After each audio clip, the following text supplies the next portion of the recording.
3 polisi di W Kanan Lampung tewas ditembak saat gerebek judi sabung ayam.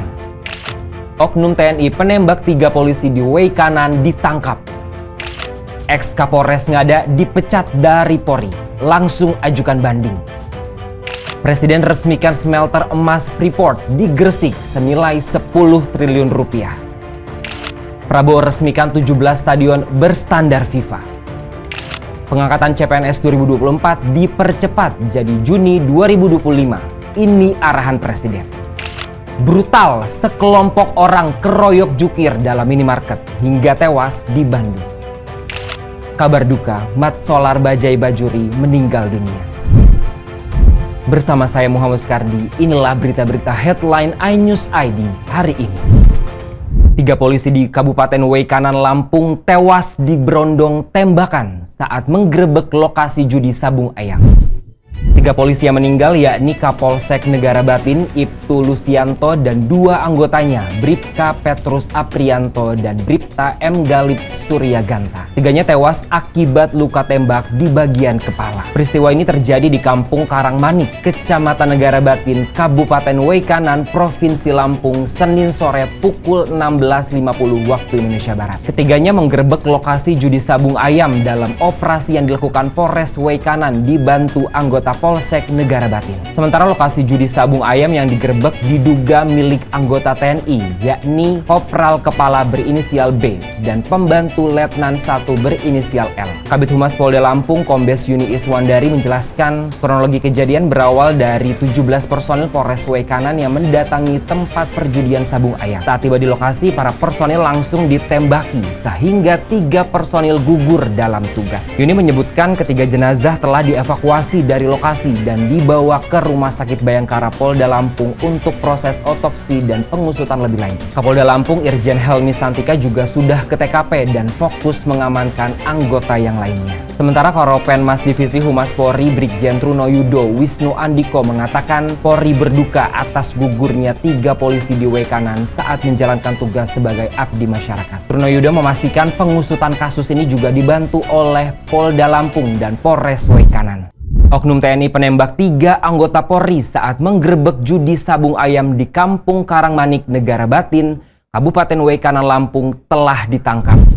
Detik-detik penangkapan oknum TNI terduga penembak 3 anggota Polri ini viral di media sosial. Dalam video, tampak polisi militer menangkap Kop KBS di rumah mewahnya di Kampung Negara Batin, Kecamatan Negara Batin, W Kanan, Senin malam. Kop KBS tampak digiring 2 anggota PM menuju mobil. Suasana penangkapan berlangsung dramatis. Keluarga menangis dan mencoba menahan Kop KBS agar tidak dibawa petugas. Sementara 1 terduga pelaku lainnya berinisial LN yang juga oknum TNI dikabarkan terlebih dahulu menyerahkan diri ke Polres W Kanan. Oknum pelaku penembakan 3 polisi itu kini ditahan di Denpom Lampung. Terkait hal ini, Kapolda Lampung Irjen Pol Helmi Santika mengatakan masih melakukan penyelidikan bersama TNI terkait penembakan 3 anggota polisi di W Kanan. Polda Lampung bersama Detasmen Pom AD dan Danrem 043 Gatam telah membentuk tim investigasi untuk mengusut tuntas kasus penembakan ini. Kapolda Lampung meminta semua pihak bersabar dan menunggu hasil investigasi agar peristiwa ini dapat diungkap seterang-terangnya. Mantan Kapolres Ngada AKBP Fajar Widyadharma Lukman Sumaatmaja dipecat dari Polri karena terbukti mencabuli anak di bawah umur dan mengonsumsi narkotika.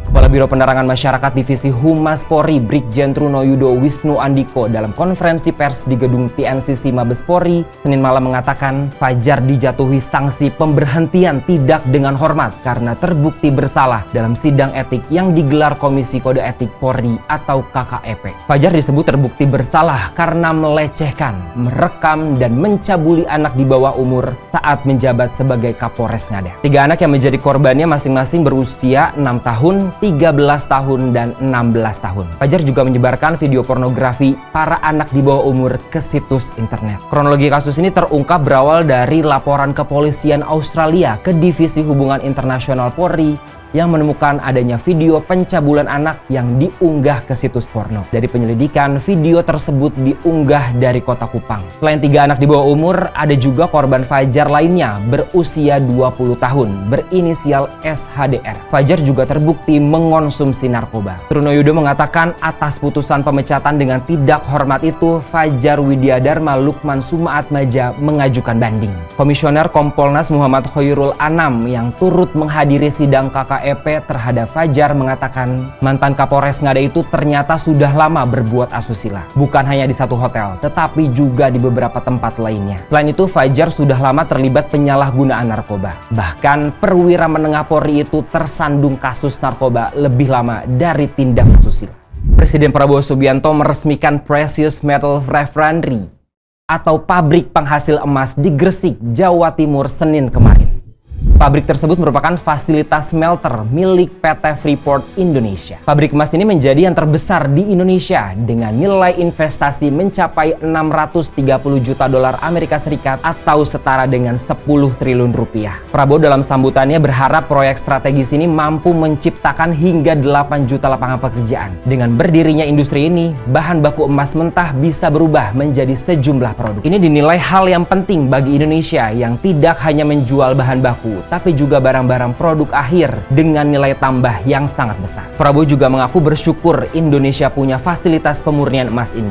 Apalagi PMR milik Freeport ini merupakan fasilitas pemurnian emas modern pertama di dunia yang terintegrasi dari hulu hingga hilir. Smelter ini diproyeksikan mampu menghasilkan 50 hingga 60 ton emas per tahun. Sementara itu, Menteri Energi dan Sumber Daya Mineral Bahlil Lahadalia mengatakan Indonesia kini mampu memproduksi 60 hingga 70 ton emas batangan per tahun. Dia memerinci produk emas itu berasal dari smelter PT Freeport Indonesia kurang lebih 50 hingga 60 ton emas. Sementara produksi emas dari PT Aman Mineral Nusa Tenggara di Sumbawa Barat, Nusa Tenggara Barat mencapai 18 ton hingga 20 ton per tahun.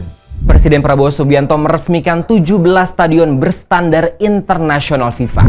Peresmian renovasi dan pembangunan 17 stadion di Indonesia ini dilakukan di Stadion Gelora Delta Sidoarjo, Kabupaten Sidoarjo, Jawa Timur pada Senin kemarin. Prabowo mengawali sambutannya dengan mengatakan dari hasil inspeksi 17 stadion itu dinyatakan memenuhi standar Federasi Sepak Bola Dunia atau FIFA. Dia pun berterima kasih atas semua unsur yang bekerja keras untuk memenuhi standar internasional. Presiden tak luput menyebutkan suksesnya peresmian ini merupakan kelanjutan dari program Presiden Jokowi yang telah merintis pembangunannya semasa menjabat. Pada kesempatan tersebut, Prabowo pun setuju dengan Ketua Umum PSSI Erick Thohir yang menegaskan bahwa sepak bola adalah lambang harga diri sebuah bangsa modern. Suatu bangsa yang kuat adalah bangsa yang jiwa dan fisiknya kuat. Hanya dengan fisik dan jiwa yang kuat, suatu bangsa bisa berdiri tegak dan bisa jadi negara yang hebat. Prabowo juga mengatakan olahraga adalah salah satu tolak ukur untuk menilai bangsa itu punya semangat atau tidak. Bangsa yang sepak bolanya kuat bukan hanya bangsa yang kaya saja. Banyak negara miskin seperti negara-negara di Afrika bisa masuk ke Piala Dunia. Mereka tak punya lapangan sebagus Indonesia, tapi semangatnya tak mau kalah. Presiden Prabowo Subianto memberikan sejumlah arahan kepada kementerian dan lembaga maupun pemerintah daerah setelah pemerintah mengumumkan mempercepat pengangkatan calon aparatur sipil negara formasi tahun 2024. Diketahui untuk pengangkatan CPNS diselesaikan paling lambat bulan Juni, sementara pengangkatan pegawai pemerintah dengan perjanjian kerja atau PPPK pada Oktober 2025. Prabowo meminta instansi-instansi tersebut dapat menindaklanjuti keputusan pemerintah untuk mempercepat proses pengangkatan CPNS dan PPPK tahun 2024. Menteri Sekretaris Negara Prasetyo Hadi Senin kemarin mengatakan Presiden memberikan petunjuk kepada kementerian lembaga maupun Pemda untuk segera melakukan analisis dan simulasi dengan tetap mempertimbangkan kesiapan masing-masing instansi. Dengan demikian, pengangkatan CASN dapat dilakukan sesuai dengan jadwal terbaru yang telah ditetapkan. Tak hanya itu, Prabowo meminta semua instansi untuk terus menjaga nilai-nilai meritokrasi dalam manajemen ASN. Dia berharap pengangkatan ASN selanjutnya dilakukan melalui jalur rekrutmen normal sesuai dengan peraturan perundang-undangan dan kebutuhan. Seorang juru parkir tewas mengenaskan dikeroyok sekelompok orang dalam minimarket di Kecamatan Cimaung, Kabupaten Bandung, Jawa Barat. Peristiwa ini terjadi pada Minggu sore 16 Maret. Rekaman video pengeroyokan brutal korban berinisial RS 24 tahun viral di media sosial. Informasi dari Babinsa Kecamatan Cimaung, Peltudiki Darmoko. Kejadian itu bermula saat korban menjaga parkir pukul 18 waktu Indonesia Barat. Tiba-tiba dari arah Banjaran menuju Pangalengan, sekelompok orang datang dengan mengendarai motor. Mereka berhenti di depan minimarket dan langsung mengeroyok korban. Korban pun lari ke dalam minimarket namun terus dikejar. Kelompok orang mengeroyok korban dengan benda tumpul dan tajam. Kejadian ini membuat para pekerja dan pembeli di minimarket ketakutan. Para pelaku kemudian meninggalkan korban tergeletak berlumur darah. Sementara Kasat Reskrim Polresta Bandung Kompol Lutfi Olot Gigantara mengatakan Polresta Bandung dan Polsek Cimaung telah ke tempat kejadian perkara usai menerima laporan dan olah TKP. Menurut Lutfi, korban sempat mendapatkan pertolongan pertama sebelum dibawa ke klinik terdekat di daerah Cimaung. Namun nyawanya tak tertolong. Korban pun sudah dibawa ke rumah sakit Sartika Asih untuk diotopsi.